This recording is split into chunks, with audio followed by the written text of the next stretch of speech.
అగ్రిగోల్డ్కి సంబంధించి నారా లోకేష్ ముఖ్యమంత్రి జగన్కి లేఖ రాశారు. అగ్రిగోల్డ్ బాధితులు తక్షణమే సొమ్ములు చెల్లించి వాళ్ళకి న్యాయం చేయాలని తెలుగుదేశం పార్టీ జాతీయ ప్రధాన కార్యదర్శి లోకేష్ రాష్ట్ర ప్రభుత్వాన్ని డిమాండ్ చేశారు. ఈ మేరకు ముఖ్యమంత్రి జగన్మోహన్ రెడ్డికి శనివారం ఆయన లేఖ రాశారు.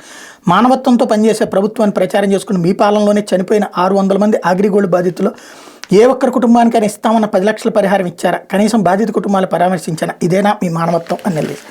ఖచ్చితంగా ఇది రాయడంలో తప్పలేదు. కాకపోతే ఇక్కడ అసలైనటువంటి పాయింట్ ఏంటంటే అసలు ఈ అగ్రిగోల్డ్ సమస్య ఎవరి వల్ల వచ్చింది, ఎందుకని తాము అధికారంలో ఉండగా అగ్రిగోల్డ్కి సంబంధించినటువంటి ఇష్యూలో పరిష్కారం చూపించలేకపోయారు?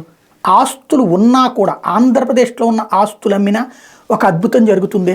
బట్ ఆ ఆస్తుల్ని అట్లాగే ఉంచి ఎందుకు అలా వదిలేశారు?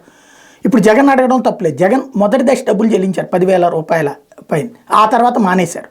నెక్స్ట్ 6 మంత్స్లో అన్నటువంటిది మానేశారు. ఇప్పుడు అసలు ఎందుకు చేయట్లేదో కూడా చెప్పట్లేదు. అది నిలదీయడంలో తప్పలేదు. బట్ ఆ లెటర్ రాసే ముందు తను కూడా ఒక ఆత్మ సమీక్ష చేసుకుంటే బెటర్ ఏమో.